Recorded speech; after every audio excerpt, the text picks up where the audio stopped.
Hello and welcome to Helsinki. Today's webinar will explain how you can carry out your chemical safety assessment. My name is Adam Elwan and I will be moderating today.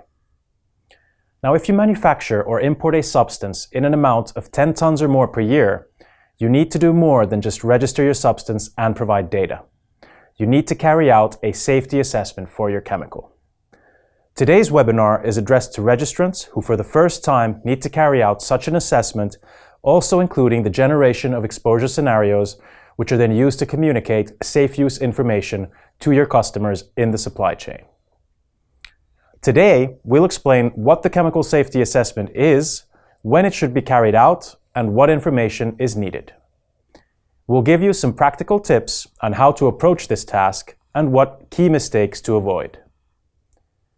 You'll also hear about our chemical safety assessment and reporting tool, Chesar, developed to support you in preparing a consistent chemical safety assessment and the exposure scenarios for communication, which are then annexed to your safety data sheet. You can see our program for today on your screens. So we'll start with a presentation on the what, when, and how of chemical safety assessment, followed by a presentation on Kaiser. We'll then conclude with a Q&A session where a selection of the most recurring questions received on this topic will be covered by our expert panel. Now you can submit your questions at any time during the webinar through the Q&A panel, which should be visible in your webinar window. Our panelists will answer through the Q&A panel. We'll end the webinar today at 1 Helsinki time. If you don't receive an answer before then, send your question to your national help desk or to our help desk. Both help desks can be contacted using the links on your screens. This webinar will be recorded and published on our website. All of you will receive a link to all the material by email when it is available. So, I now hand over the floor to my colleague Andreas Ahrens, who will give you an overview of the chemical safety assessment process. Yeah, thanks Adam. I will provide now an overview on the chemical safety assessment under REACH. What is it? When is it needed? How can it be carried out? My talk will cover the following items. First, about the purpose of the assessment, who needs to do the assessment, how to assess the safety, then about use and exposure communication up and down the supply chain, and as the last item, how to organize the safety assessment. The purpose. The chemical safety assessment aims to characterize the intrinsic properties of the substance with regard to both the classification of the hazard and the no effect levels of the substance, and secondly, the properties of the substance determining its distribution and fate at the working environment or in the natural environment, that is, for example, the vapor pressure, the water solubility, and the degradability. Secondly, to determine conditions under which the substance can be used safely during its entire life cycle. And thirdly, to communicate these conditions with the safety data sheets to all commercial users of the substance, either the substance as such or in a mixture.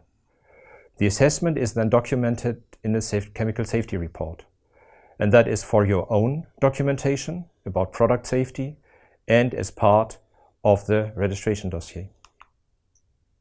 Who needs to do a full chemical safety assessment? It's the manufacturers and importers of substances of 10 tons or more per year. What is exempted is intermediates under strictly controlled conditions. And second condition, where the substance meets the criteria to be classified hazardous or being considered as a PBT, that means a persistent, bioaccumulative and toxic substance. It's the duty of each registrant. The lead registrant may perform chemical safety assessment on behalf of the co-registrants, that is then called a joint chemical safety report. Note, the chemical safety report needs to cover all users for all life cycle stages of the substance the registrant is aware of. And there's a particular rule for imported mixture for substances present above the concentration levels defined in Article 14.2. If it's below, no CSA is needed for imported mixtures. Before going now into more details on the assessment process, I would like to illustrate the purpose of the assessment with a couple of typical questions that can be answered based on the CSA. For example, what types of protection measures are needed and suitable for working with the substance? Or how much of a substance can be used at an industrial site without the need for treating related wastewater at the site before discharge? Or how to ensure inherent safety of consumer products containing the substance? For example, what's the maximum concentration a substance could have in a consumer product? Or what's the amount per package or use event? That means if the substance is very dangerous, you probably would pack it in very small amounts. Or is there particular packaging needed preventing contact while unpacking and discharging? An example for this are the packed blocks of dishwashing products. I will now talk you through the main steps and outputs of the chemical safety assessment under REACH. So how to do the assessment? It starts with the substance properties. It's the hazard assessment and it's the assessment regarding distribution and fate of the substance. And then in parallel, it's collecting information on uses and conditions of use. And then the conditions of use and the properties of the substances are brought together, and this makes then the exposure estimate. That means to which concentrations or doses a worker or a consumer or the environment is exposed. And if the concentration is determined, then this is compared with the effect levels of the substance. And if the effect level is higher than the exposure, then the risk is controlled. If the effect level is lower than the exposure, then something needs to be done. So if the risk is controlled, then the assessment is finished and the chemical safety report can be written for the authorities and for the own documentation. And the exposure scenarios can be annexed to the safety data sheet. But if the risk is not controlled, the assessment needs to be iterated. I come to that a bit later. And probably if even the iteration, that means using better information or is assuming certain risk management measures, does not help to get the risk controlled, then you may decide to advise against a certain use and communicate that you advise against a certain use that can be, for example, consumer uses. In essence, the CSA combines information about the intrinsic properties of the substance and the conditions of use in order to determine safe use. For this, knowledge needs to be brought together. That means the knowledge of the manufacturer on the properties of the substance and the knowledge of the downstream users on how the substance is used. And this can only be brought together via communication in the supply chain. REACH has introduced a basic model for this communication. That means the chemical safety, the registration dossier includes a chemical safety report and exposure scenarios. And then safety data sheets with attached exposure scenarios are communicated down the supply chain. That's going down. And the information on the users so that the registrant can carry out the assessment is communicated up. That's the main model. However, the communication up and down the supply chain has to be organized across various stages in order to cover the whole life cycle of the substance. There are 5 generic life cycle stages.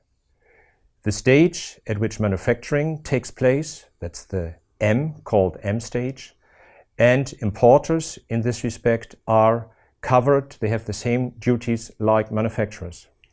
Next stage at which formulation takes place. Formulation may be carried out as a stepwise process by a chain of downstream users. The last actor in this chain of formulation sells a mixture for end use. For example, coatings or adhesives or lubricants or plastic compounds. The next stage is then the end use of the mixture, and this end use can be carried out by consumers or by industrial downstream users or by professional downstream users. There the substance becomes part of the next life cycle stage. That is, for example, coatings that are applied to a surface of furniture, or it remains at end use and is, for example, discharged with wastewater, like, for example, many cleaning products. The registrant's assessment needs to cover all stages of the life cycle from cradle to grave or recycling. For this, the registrant needs to access information on uses and conditions of use at the bottom of the supply chain.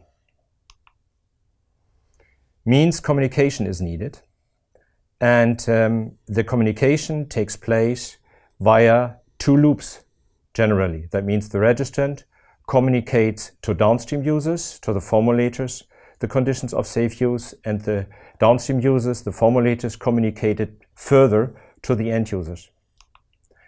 And in order to be able that the registrant identifies the right safe conditions of use, he needs to be informed from downstream about the existing conditions of use and the uses that take place.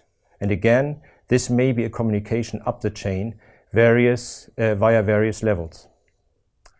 Industry and ECHA, in cooperation with each other and with member states, have developed a suite of tools facilitating the efficient and consistent communication up and down the supply chain.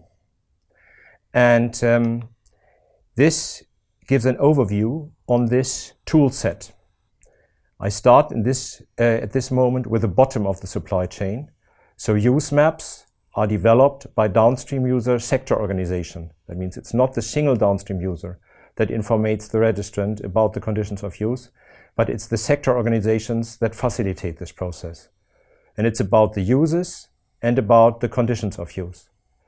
The registrant can then use Kaiser to use this information and to make its assessment. You will hear in a later presentation on Chesar, and the information he has assessed then, and where he concludes that the substance can be used in a safe manner, is then included into the registration dossier, the Euclid dossier, and is sent to ECHA, and from there to the public and the member states. It goes only to the public in terms of non-confidential use. The registrant then communicates the safe conditions of use down the supply chain, and he uses harmonized formats for this, to put the advice for the substances and to put the advice for the mixtures. And in order to facilitate IT exchange, the information can be put into an exchange standard, that's the so-called ESCOM XML standard, and into a phrase, and phrases can be used, standard phrases can be used, so that the information can be easily translated into the member states' national languages. So far, you heard about the duties, the purpose, and the main steps in the chemical safety assessment. You also heard about the tools to collect, process, and assess the acquired information. Now I will go into more detail on how to organize the work in your own company and among the registrants for the same substance. I will start with the organization of the documents in your registration dossier. Getting this right is one of the prerequisites for your registration being accepted as complete. So, you have the technical dossier, that is the Euclid dossier, and Euclid stands for International Uniform Chemical Information Database. And the data structure follows OECD harmonized templates. That means this is the same data structure used worldwide. And the second element is the Chemical Safety Assessment Report, which is attached to the technical dossier in section 13. And the CSR is generated by the so-called report generator. And part of it comes from Euclid, that's the hazard assessment and the PBT assessment and the use descriptions. This makes then the chapters 1, 2, 3 to 8 of the CSR. And there's another element that comes from the technical dossier, that's the part A of the CSR, which means the declarations of the registrants that they implement and communicate the identified risk management measures. And on the other hand, the exposure assessment is carried out.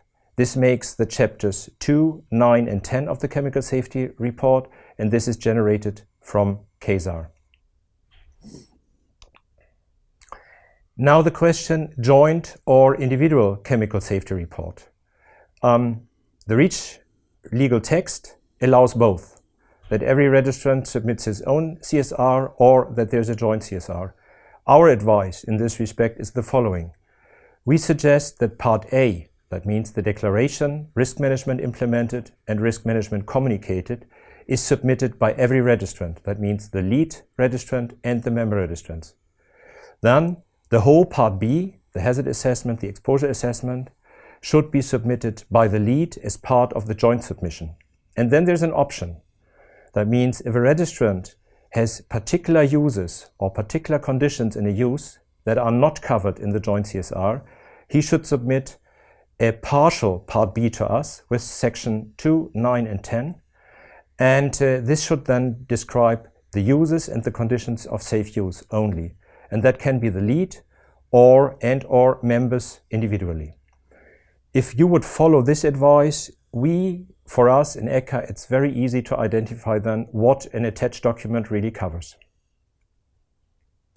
After having now explained the expectations, I would like to share our experience with existing CSRs so that you can learn from that.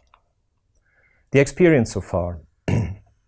What we see is that the derivation of the no effect levels for the substance is often intransparent or even wrong. And it could lead to inappropriate risk management. That means more care needs to be taken with deriving the no effect levels, the so-called DNLs or PNECs. The registrant so far often included all potential uses into their registration.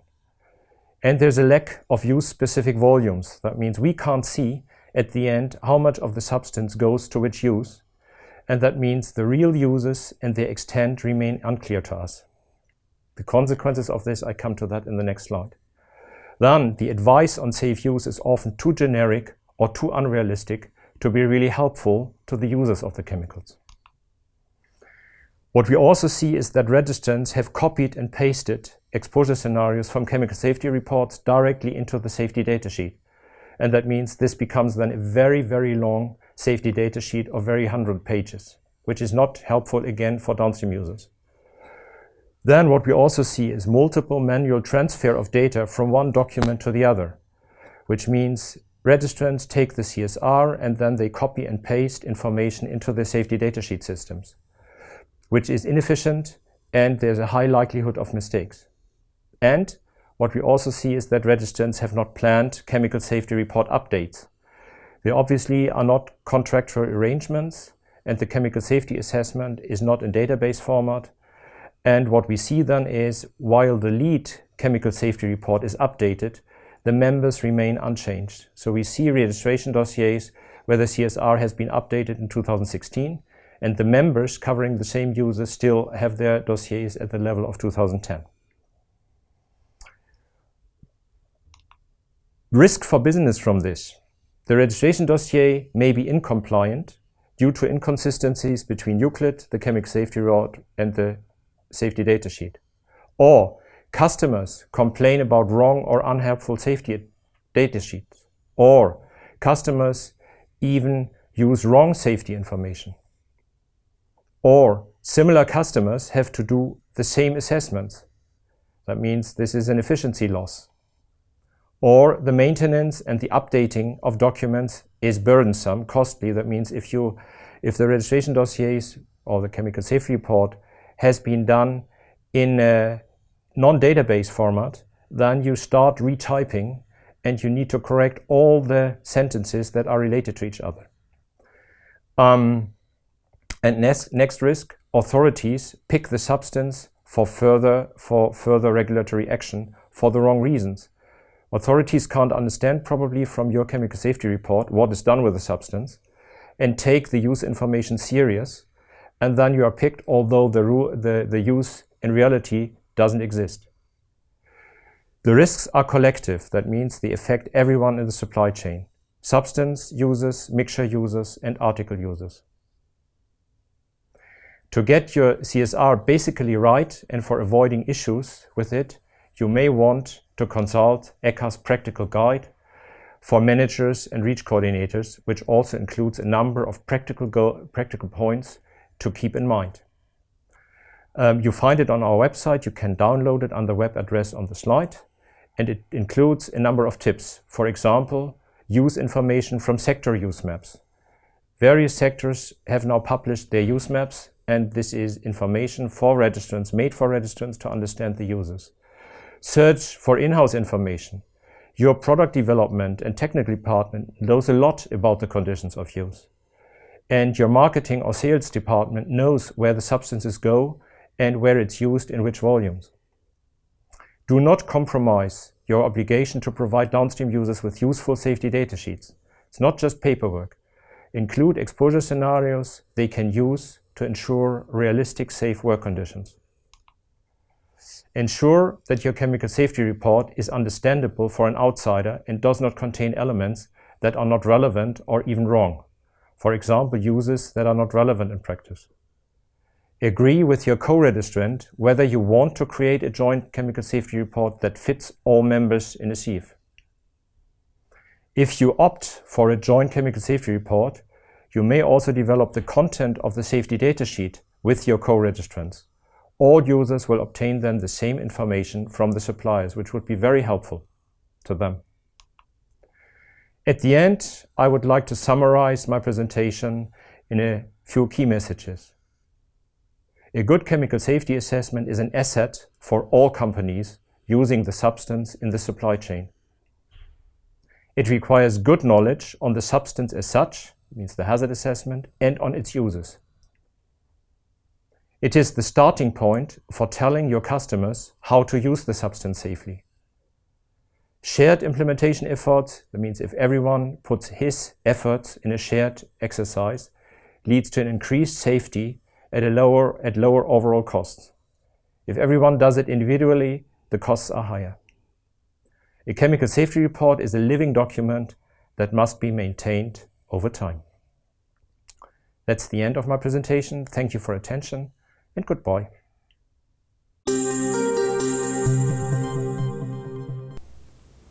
Thank you, Andreas. Now it's time to hear about Chesar. That is the tool to use when preparing your chemical safety assessment and your exposure scenarios. My colleague Roberta Bernasconi will now take the floor and explain how to do this. Roberta, please go ahead.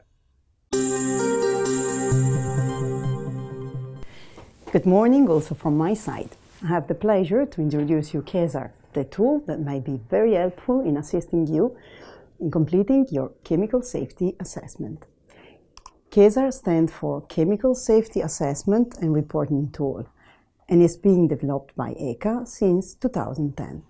The main goal of Kaiser is supporting the registrant in conducting consistently a chemical safety assessment, the CSA, in generating the chemical safety report, the CSR, and in the exposure scenarios that describes the condition for safe use to be attached to the safety data sheets when needed. Chesar is a web-based application and it's easily downloadable from the Chesar website at the address that you see in the slide. The version currently available for download is Chesar 3.1.1. But we are very happy to inform you that in a few days you will be able to download the new Chesar version 3.2. Chesar is available free of charge as a desktop installation, which is very easy to install on your computer, and also as a server version to facilitate the work in a distributed working environment. Make sure that you download the package that suits you the most. And now let's have a look at really how the information flows in Chesar. Chesar stands in the center of this image. It enables the import directly from Euclid technical dossier, the key information on the substance that needs to be assessed. It enables also the direct import of use maps prepared by industry association when available in Chesar format. A use map contains the description of uses and condition of use. If a use map is imported, then all information on the life cycle of the substance and related assessment elements are ready for being assessed in Chesar. With this information, you can carry out the chemical safety assessment thanks to the embedded exposure estimation tool. In Chesar, it is also possible to report exposure information obtained via other tools or from measured data. From Chesar, then, the assessor can export to Euclid the use description and generate a complete chemical safety report, combining the hazard information from Euclid with the exposure assessment from Chesar itself. Once the registrant submits its dossier to ECHA, it will become part of the Euclid ECHA's database that is then accessible also for the member state for prioritization, compliance check, and evaluation. Finally, the non-confidential information is made available to the public via the ECHA dissemination website. The added value of Chesar is, nevertheless, that from the same set of information it is possible to generate the exposure scenario for communication. The exposure scenarios can be imported directly in the downstream user's or registrant's own IT system for further processing, thanks to the fact that Chesar can also generate the exposure scenario in an IT-readable format, the so-called ESCOM XML. In this slide, you see the main toolbar of Chesar that represents the CSA workflow. The first box, the substance are managed, including their import from Euclid. In the second box, you can report manually your uses, or it's where you import a use map if available, and also where you can reuse the use description already done for another substance. The box 3 is about exposure assessment, the place where you carry out your quantitative or qualitative assessment, depending on the other properties of the substance. The box 4 relates to the generation of the chemical safety report, and it's where you export also the uses to Euclid. Finally, the box 5 enables the generation of the exposure scenarios for communication, both as a printable format or as an IT version. The workflow is very flexible, as you can assess one use at a time. The last two boxes relate to the library, when you can manage conditions of use and elements that can be reused across the assessment, and the box 7 that is about the administration of the users. We believe that Chesar has an added value, that is the one providing registrants to have opportunities for keeping the chemical safety assessment consistent with the information contained in the Euclid technical dossier and in the CSR. In this way, the risk of mistakes is very limited. The consistency is also kept between the information provided to the authorities and to the supply chain via the exposure scenario for communication, to be then attached to the safety datasheet. Kaiser, moreover, applies the standards, which is the only way forward to ensure efficiency for all actors involved. The workflow is systematic, the format is harmonized, and therefore it is much easier to find where specific information sits in the various documents. Finally, Chesar has several functionalities that makes the tool very efficient. For example, it integrates the most used estimation tools. It can reuse the information across different substances. It generates automatically a consistent CSR and exposure scenario for communication. And the updates are very, very easy to maintain. Last but not least, in the application, you have the possibility to always get some help by clicking the magic question mark button. A contextualized help will pop up immediately. So go and visit the Chesar website. There you can find all useful information, like the user manual explaining the principles of Chesar and a series of webinars with Chesar demonstration on real-like chemical safety example. And finally, the last few take-home messages: make your assessment work done more efficiently, generate a more transparent CSR, get the full consistency between your Euclid dossier, your CSR, and the exposure scenarios for communication, and finally, subscribe to the Chesar website to be informed on Chesar. And please, download it now. Okay, so now it's time for a question and answer session. I'm joined here by Roberta Bernasconi, Connie Hoxema, and Andreas Ahrens, who all work here at ECHA. So, thank you for joining us. Let's move straight to the questions. We've had quite a few.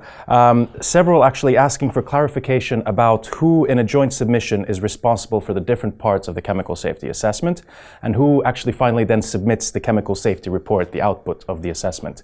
Could one of you explain this? Yes, I think I can take it, Adam. And thank you for the question. We understand that this process can be quite confusing. However, you have to remember that each registrant is responsible for ensuring that the CSR is containing the composition, the information on the own composition, so the composition of each registrant, and the uses that are relevant for its own market.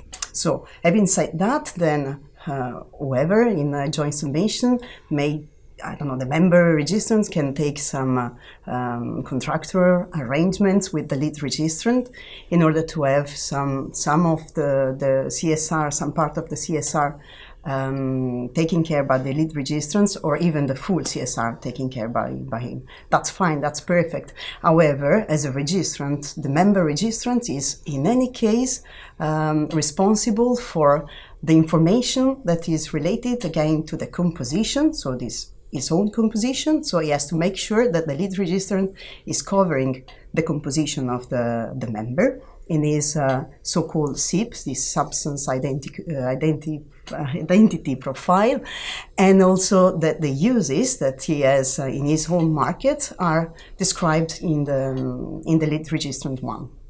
And of course, he needs also to ensure that the condition of use under which the activities are done are part of the lead registrant exposed scenarios, so are well described there.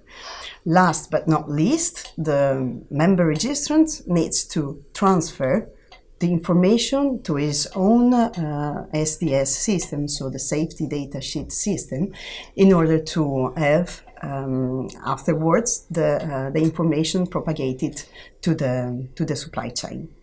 Okay, thank you very much. Just to check that I understand correctly, then, as a member registrant, you would first need to receive a joint chemical safety report from the lead registrant to fulfill your own tasks.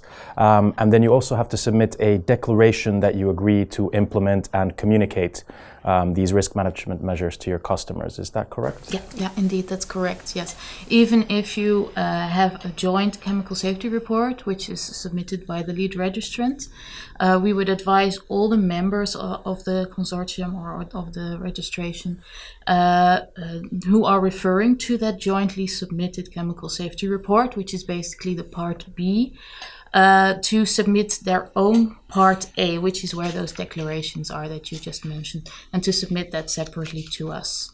I'd also like to mention, actually, when we're dealing with these joint chemical safety reports, it's important to make very good contractual arrangements. When making those arrangements, keep in mind that registration dossiers, and that of course includes also the chemical safety report, may need to be updated at a later point in time. Usually that needs to happen at some point.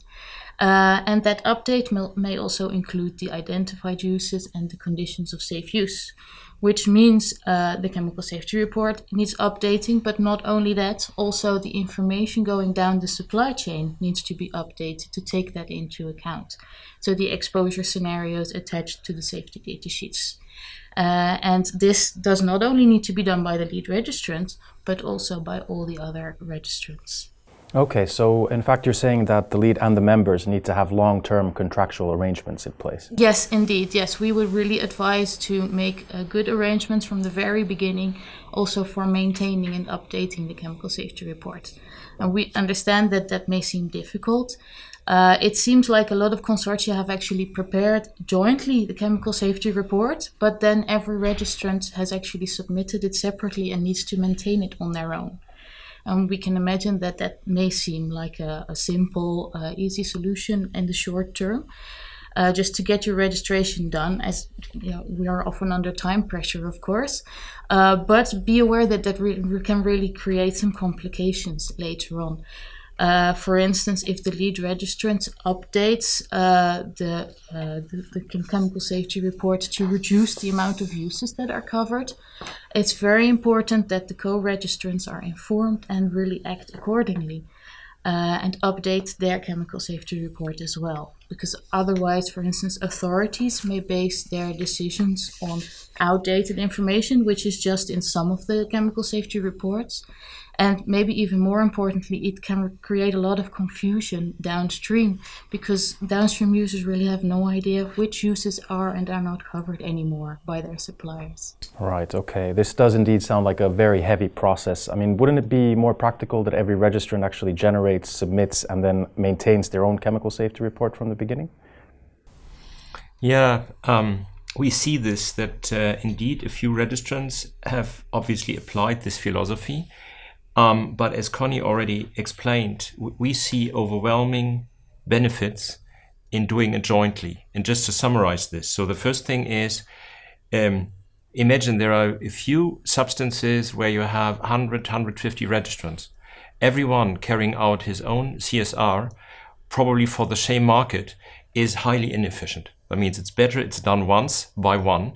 And then the other is, of course, that if everyone does it individually, for those that are more or less expected to read the CSRs for the substance, that means the authorities or the downstream users reading the exposure scenarios, they will get quite confused if they get for the same substance 150 authors that have done it a bit differently.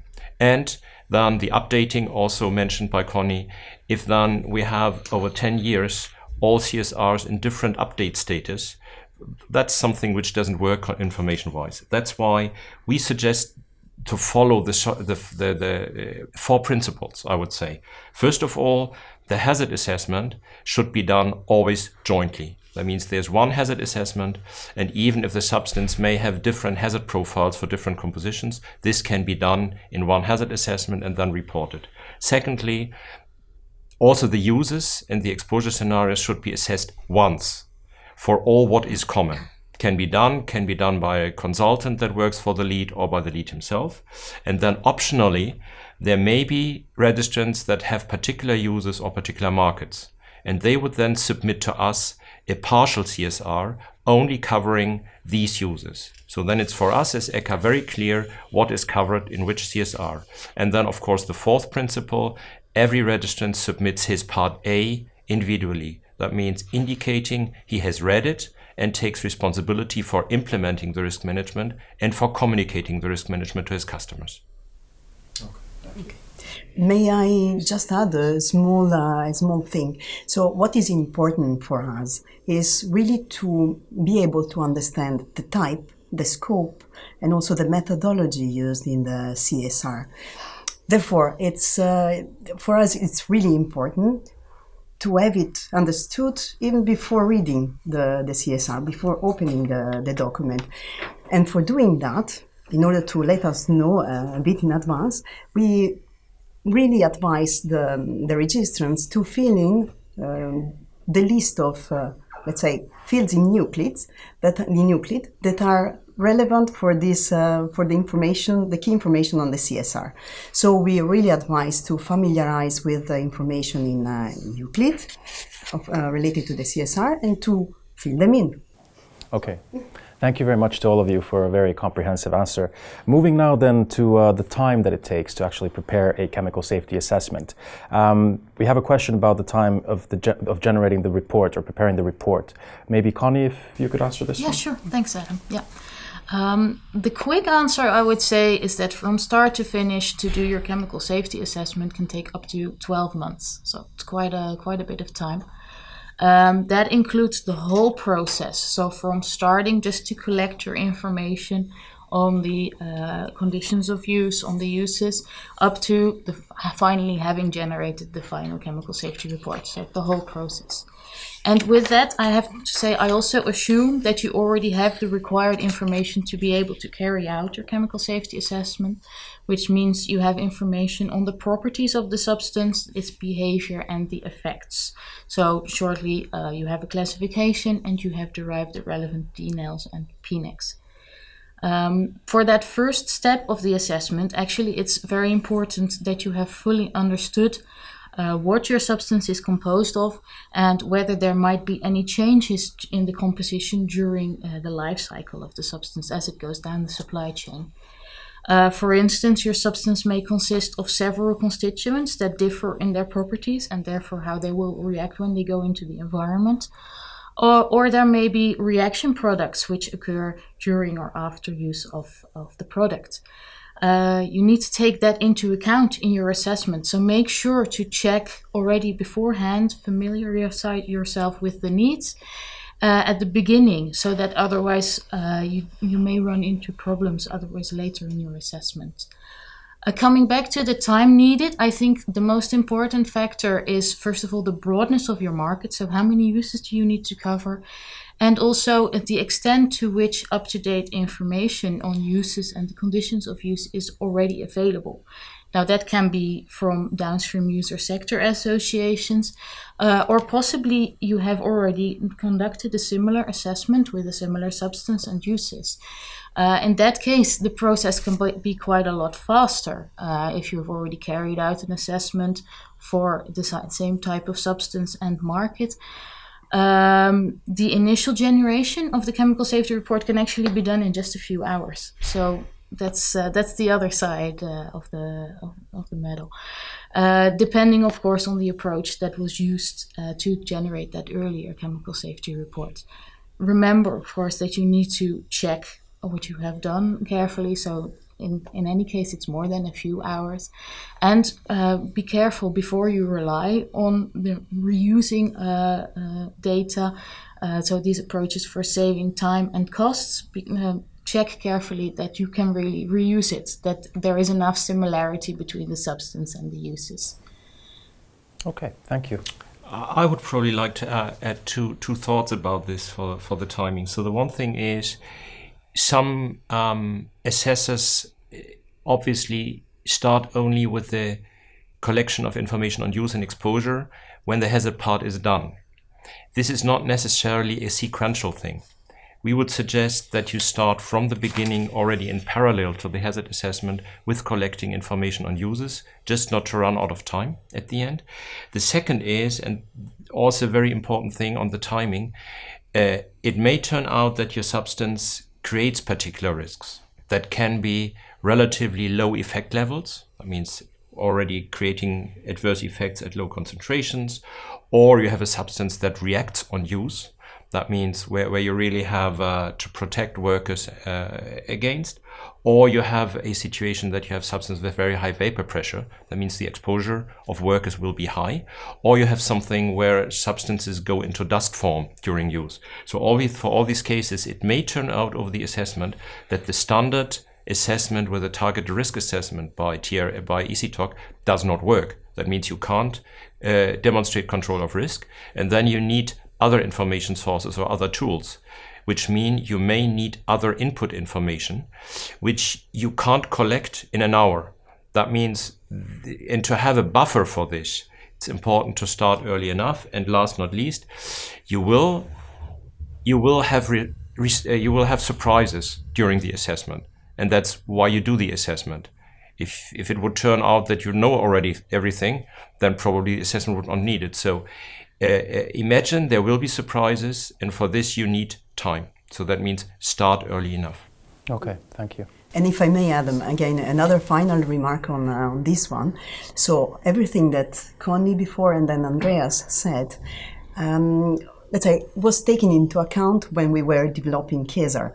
So we thought that Kaiser was the place where the CSR could have been created in a database, which means that Chesar as a database contains the information that can be easily reused. So the pieces of assessment elements can be reused across different substances very easily, and the update of the CSR itself and the assessment that is the basis of the CSR can be done very easily.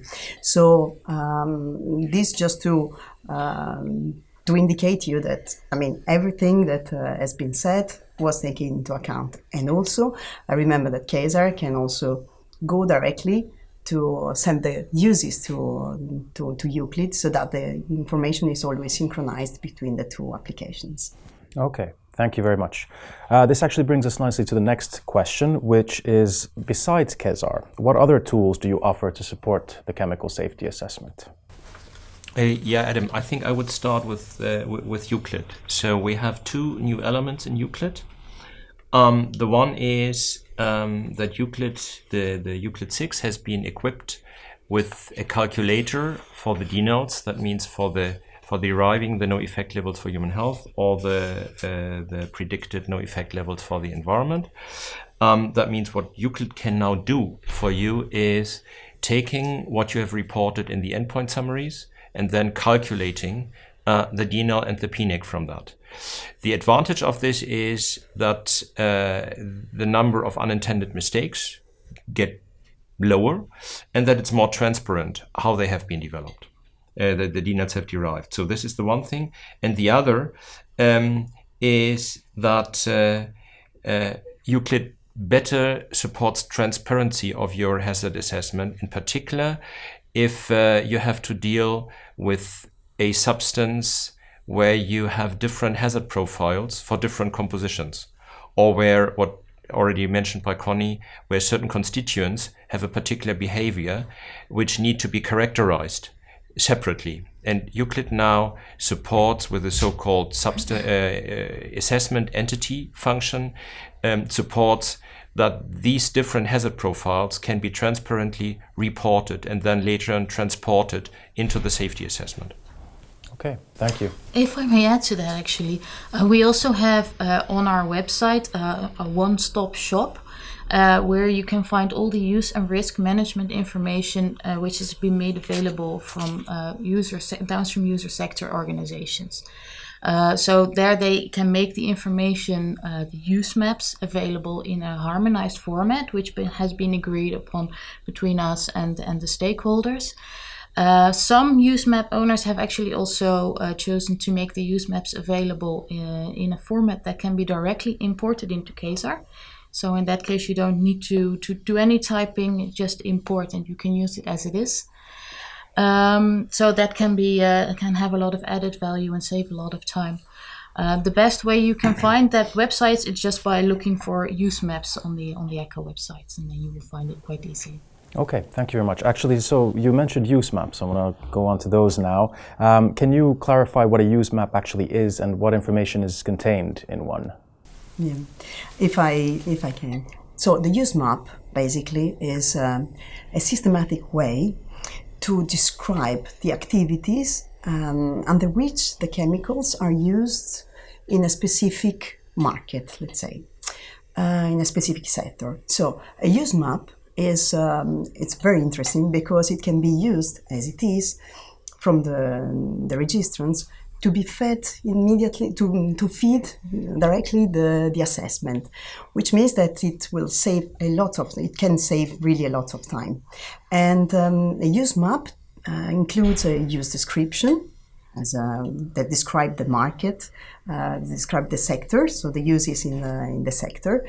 And each use consists of specific contributing activities that are related to the environment, to the human health, so the worker and the consumer.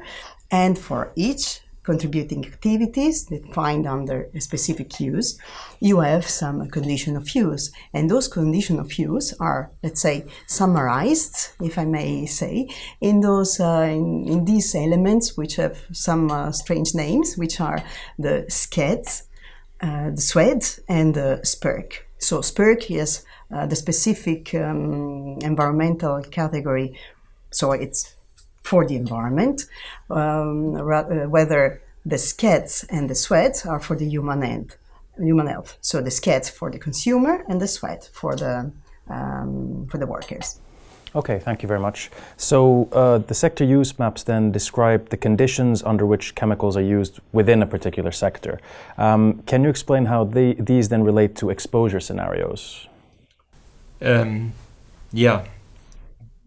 Well, the conditions in a use map describe the uses in a way that registrants can directly use this information to do their exposure estimates. That's the great benefit of a use map, that the information can be directly plugged into the exposure estimation tools usually used by registrants. The difference is that the use map contains this information as reflecting good practice as existing in a sector. While the registrant now adds an element to it, it assesses these conditions against his substance. That means he simply takes his substance, combines it with the existing conditions, and then either the outcome is it's safe as the substance is used at the moment, then it's fine, it's documented in the CSR, and the conditions of use are then communicated down the supply chain. Or he finds out actually the substance properties, the character of his substance does not match really the conditions of use. That means something needs to be done. It means either the conditions of use need to be accelerated so that it's better controlled, the conditions, the exposure, or even come to the conclusion that his substance is not suitable for a certain use. This is the major difference, that the exposure scenario by the registrant is meant at the end to describe the conditions of safe use, while the use map information is on current existing good practice before assessment. I would say that this is the major difference. We assume that 80% of the cases, just a very rough figure, in 80% of the cases, a registrant will simply demonstrate that the current conditions are fine. But then there will be this 10 to 20% where it's not the case. And this is why REACH had been made, to identify these cases where risk management needs to be improved. Okay, thank you very much. Very comprehensive answer. Moving then on from use maps into exemptions from the chemical safety assessment, or parts of it. We have a question: to which extent are polymers, intermediates and cosmetics exempted from the chemical safety requirements? Yeah, the polymers is an interesting item, which, probably polymers is among the questions which we most often receive, because it's a very particular requirement. So polymers are not registered as such, but via their monomers. And monomers of polymers are usually hazardous because they need to react into the polymer. That means usually monomers have hazardous properties. So a CSR is now required for a polymer if the monomer remains in the polymer at a concentration that leads to hazard. That means it's the concentration levels that are defined in Article 14.2 of the legislation. So that's a clear way. And as long as the monomer is contained in the polymer still at above these concentrations, the CSA of the monomer needs to cover the polymer life cycle stage. Second situation is that the monomer forms back during use, or even in the environment. We have polymers that are non-hazardous during use, but are degraded, for example, in the municipal sewage treatment plant, and go then as hazardous monomer into the environment.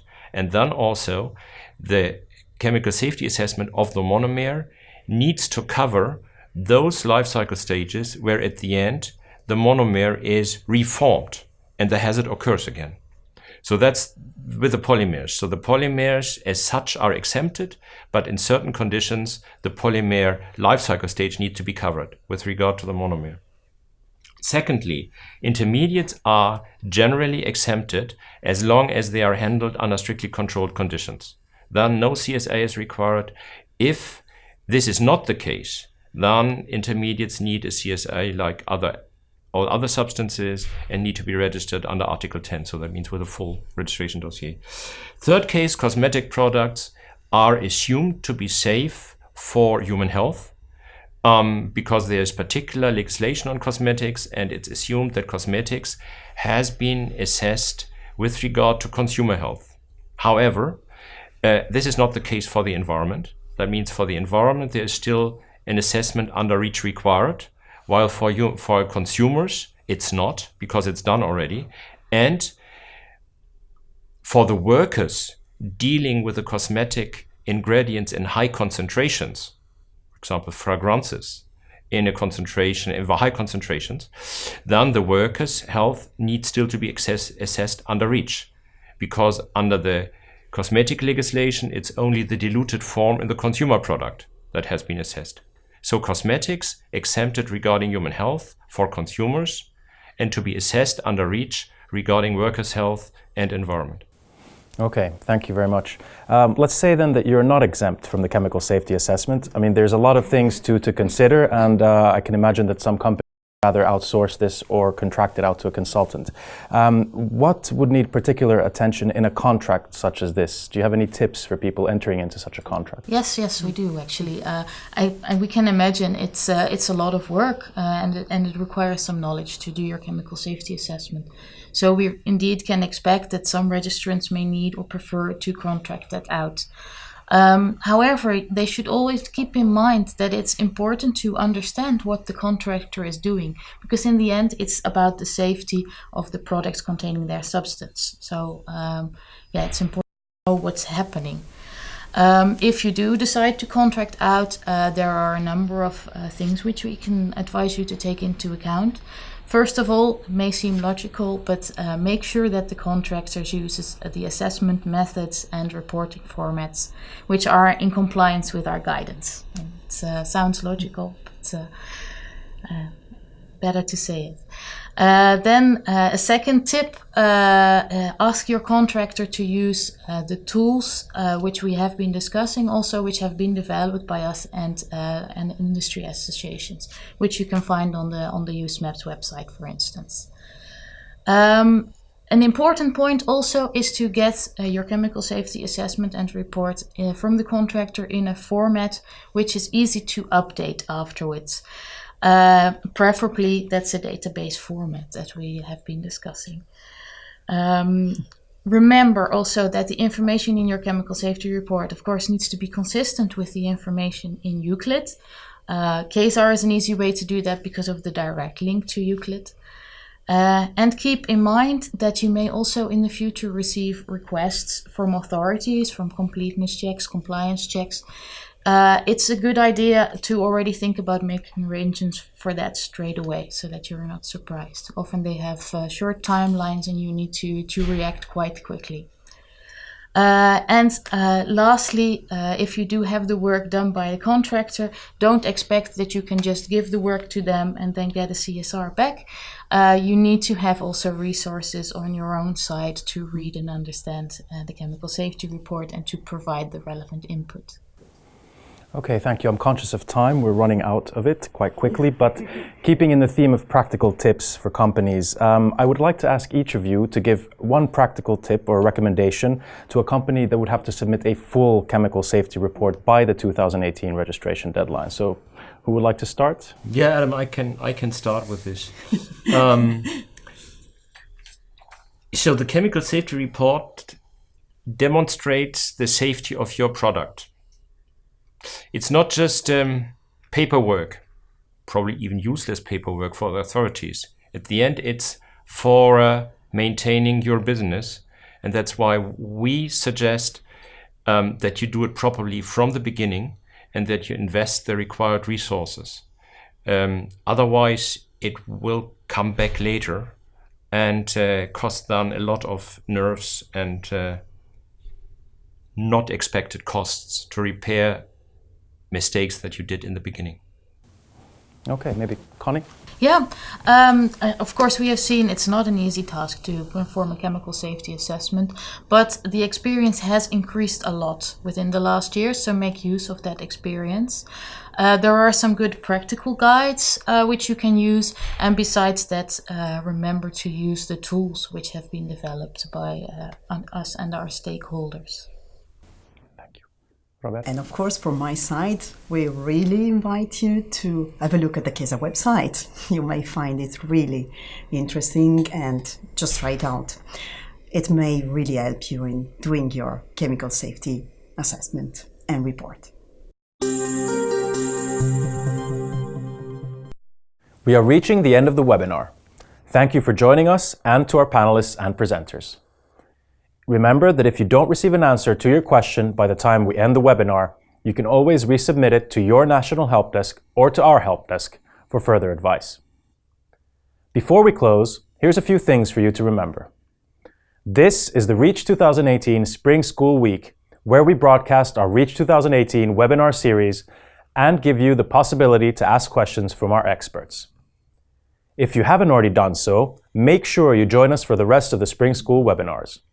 Tomorrow, we'll cover how to prepare your dossier, and on Friday, how to submit it. On Friday, you'll also have the chance to ask questions on anything and everything related to Reach 2018, so don't miss this unique opportunity. I also recommend subscribing to our news from the Takehome page to stay up to date. Did you find the webinar useful? When the webinar closes, you'll be automatically redirected to a short feedback questionnaire. Please do take the time to share your comments and suggestions with us so that we can further improve our webinars. So, from all of us here at Helsinki, goodbye.